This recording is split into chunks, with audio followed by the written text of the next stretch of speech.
There exists a silent, invisible contract between your soul and the infinite, one that is signed not with ink, but with the intensity of your sustained attention. The vast majority of humanity walks past this contract daily, blinded by the trivial noise of a chaotic world, never realizing that they have the absolute authority to rewrite the terms of their existence. You have been summoned here not by chance, but by a vibration of necessity, a calling that whispers that the life you are living is far too small for the spirit inhabiting it. To focus is not merely to concentrate upon a task, it is to close the heavy iron doors of your mind to every stray thought, every doubt, and every external suggestion that does not harmonize with your definite major purpose. For too long, you have treated your mind like a public thoroughfare, allowing the fears of neighbors and the limitations of society to walk through your mental house with muddy feet. This stops today. The greatest tragedy of this age is not the poverty of gold, but the poverty of self-valuation. You have underestimated the potency of your own mental machinery. You look outward for value, waiting for the marketplace to place a price tag upon your efforts, forgetting that the marketplace is merely a mirror, reflecting only the estimate you have placed upon yourself. Consider the energy you squander on hesitation. Consider the hours lost to the hypnotic rhythm of mediocrity. This is creative energy that should have been transmuted into a reality so compelling that it forces the world to stand aside. You are the architect who has fallen asleep at the drafting table. It is time to wake up. It is time to recognize that the power to accumulate wealth, happiness, and influence is not a game of chance. It is a law as cold and precise as gravity. But this law respects only one thing, a mind that has cleared itself of the debris of indecision. You must begin to see yourself not as a creature of circumstance, but as a creator of circumstance. This requires a ruthless inventory of where you have been leaking your power. Every moment you spend engaging with that which does not serve your higher self is a theft. You are stealing from your own future. When you sell your time cheaply to distractions, you are telling the infinite intelligence that you are worth nothing more than a distraction. You must demand more. You must demand it first from the person in the mirror. However, declaring your value is dangerous if you do not possess the specific mechanism to enforce it against the resistance that will inevitably rise against you.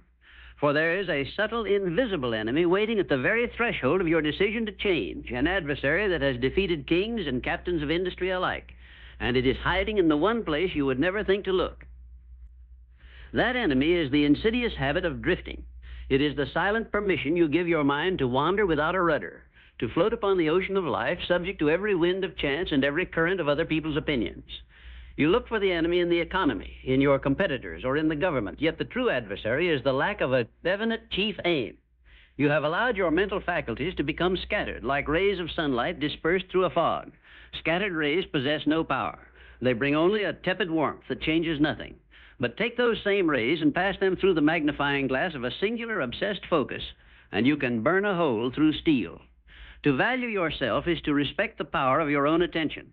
When you allow your focus to be broken by the trivial, you are telling the universe that your purpose is trivial. You must understand that nature abhors a vacuum. If you do not fill your mind with thoughts of self-worth and a burning desire for a specific achievement, nature will automatically fill it with the weeds of doubt, fear, and poverty. There is no middle ground. You are either mastering your mind or your mind is mastering you. The man who values himself places a high price on his mental real estate. He does not let the vagabonds of worry or the thieves of procrastination camp on his land. You claim you want wealth, you claim you want recognition, yet your actions betray a lack of faith in your own divinity. You work hard, yes, but you work like a man in a panic, reacting to the world rather than imposing your will upon it. Activity is not achievement. Movement is not progress. A rocking chair moves, but it goes nowhere. To focus is to stop the rocking. It is to stand still, identify the one thing you desire most, and then marshal every ounce of your intellect, your emotion, and your physical strength behind that one desire. When you do this, something miraculous happens in the ether. The world begins to reorganize itself around you. Opportunities that were once invisible suddenly appear, not because they are new, but because you have finally tuned your mental radio to the frequency where they exist. You stop begging for scraps and start demanding your due. But be warned, deciding to focus is only the first step. To maintain that focus against the crushing weight of old habits requires a specific psychological key, a mental device that few ever discover. Without this key, your resolve will crumble within days, but if you possess it, you become unstoppable. I am about to hand you this key, but you must be prepared to use it, for it requires a type of courage that most are too afraid to summon. The key you seek is the complete and absolute mastery of your own subconscious mind through the principle of autosuggestion. You see, the world has been suggesting your limitations to you since the day you were born. It has whispered that you are average, that you should be grateful for the crumbs, that safety is better than risk. To value yourself, you must overwrite these old rotting scripts with a new, vibrant code. You must learn to give orders to your own mind with such emotional intensity that your subconscious accepts them as reality before they have even manifested in the physical world. This is where the separation between the dreamer and the achiever occurs. The dreamer hopes his value will be recognized. The achiever recognizes his own value first and refuses to accept any reality that does not reflect it. You must convince yourself of your worth with such fanaticism that your belief becomes a contagion. When you walk into a room, your presence must command respect not because you demand it loudly, but because your vibration is tuned to a frequency that repels disrespect. You must become the toughest boss you have ever had. You must look at your daily habits and ask, is this the behavior of a person worth the fortune I desire? If the answer is no, the habit must be severed immediately, without pity or hesitation. Focus is the act of pruning the non-essential. You cannot build a skyscraper on a foundation of sand, and you cannot build a life of immense value on a foundation of cheap entertainment and petty gossip. You must learn to walk away from people, environments, and situations that drain your magnetic power. This is a lonely path at first. When you begin to focus and value yourself, you will unsettle those around you. They will call you obsessed. They will call you aloof. Let them. Their discomfort is merely the friction caused by your elevation. You are moving faster than they are. Do not slow down to comfort them. But do not be deceived into thinking that once you set your dial to this new frequency, the path will be smooth. The universe has a peculiar way of testing the sincerity of a man's desire. It does not yield its greatest treasures to the mere wisher. It demands proof of your persistence. Just as you begin to gain momentum, just as you feel the power of your focus locking into place, you will be met with a sudden and shocking resistance. It will arrive not as a gentle wave, but as a crashing wall of temporary defeat immediate. This wall of resistance is not a stop sign. It is a checkpoint established by the infinite intelligence.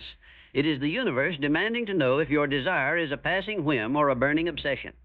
When you encounter this temporary defeat, you stand at the most critical juncture of your life. 99 out of 100 men will turn back convinced that their plan was flawed or that they are unworthy of the prize. They allow the circumstance to dictate their value. But you must do the unnatural thing. You must focus not on the fall, but on the bounce. You must understand that every adversity, every failure, and every heartache carries with it the seed of an equal or greater benefit. This is the law of compensation operating in the spiritual realm. If you value yourself, you will not accept the defeat as final. You will look for that seed. You will sift through the ashes of your setback until you find the hidden asset that could not have been acquired in any other way. To focus in the midst of chaos is the highest form of self-mastery. It is easy to have faith when the sun is shining and your pockets are full. It is a different matter entirely to hold your head high and value your vision when the world is crumbling around you. Your value is not determined by your bank account, your title, or your past mistakes. Your value is determined by your capacity to rise one more time than you fall. When you focus on your potential rather than your history, you tap into a reservoir of resilience that the drifting man knows nothing of. You must reject the identity of the victim. A victim is acted upon. A master acts. You must decide right now that you are too valuable to be stopped by a mere delay. You must transmute the emotion of frustration into a cold, hard determination that frightens the timid. You are refining your character in the fire of this resistance. You are burning away the impurities of fear and doubt. But there remains one final step to solidify this transformation. You have the focus, you have the belief in your value, and you have withstood the test of defeat. Now, to make your success inevitable, to lock it into the very fabric of time and space, you must make a decision from which there is no return. You must sever the ropes to the safety of your past life. There is a final irrevocable act required to seal your contract with destiny, a declaration that will force the universe to yield to your demand, and it is this. The act is the complete and total burning of the bridges behind you. You must cut off every avenue of retreat. As long as you harbor a plan B, you are subconsciously planning for failure. You are telling your mind that it is acceptable to retreat to the comfort of the known should things get difficult. But the known is where your mediocrity lives. To focus and value yourself means to stake your entire existence on your definite chief aim. It is the attitude of the ancient warrior who burns his ships upon reaching the enemy shore. He looks to his soldiers and declares, "We win or we perish." And because they have no choice, they win. You must place yourself in a position where failure is not merely an inconvenience, but an impossibility. This is the ultimate test of self-value. Do you trust yourself enough to remove the safety net? Do you believe in your mental faculties enough to walk the high wire without a harness? When you do this, you send a shock wave through the ether that commands the attention of every force in the universe. The infinite intelligence moves to support the man or woman who has cut off their own escape route, for nature aids the desperate and the determined. You are now in possession of the philosophy. You know that focus is the lens, that self-value is the fuel, and that a burning desire is the engine. You can no longer plead ignorance. To drift now would be a conscious act of self-sabotage. The world is filled with people waiting for permission to be great, waiting for a sign from the heavens. You must realize that you are the sign. The power you have been seeking has been sitting dormant in your own mind, waiting for you to value it enough to use it. Do not let this moment fade into the background of your memory like a forgotten dream. Do not let the cold wind of tomorrow's reality blow out the flame that has been kindled here. You must strike while your blood is hot. You must solidify this resolve before the old habits try to reclaim their territory. You must prove to yourself right now that you are the master of your fate. The act is the complete and total burning of the bridges behind you. You must cut off every avenue of retreat. As long as you harbor a plan B, you are subconsciously planning for failure. You are telling your mind that it is acceptable to retreat to the comfort of the known should things get difficult. But the known is where your mediocrity lives. To focus and value yourself means to stake your entire existence on your definite chief aim. It is the attitude of the ancient warrior who burns his ships upon reaching the enemy shore. He looks to his soldiers and declares, "We win or we perish." And because they have no choice, they win. You must place yourself in a position where failure is not merely an inconvenience, but an impossibility.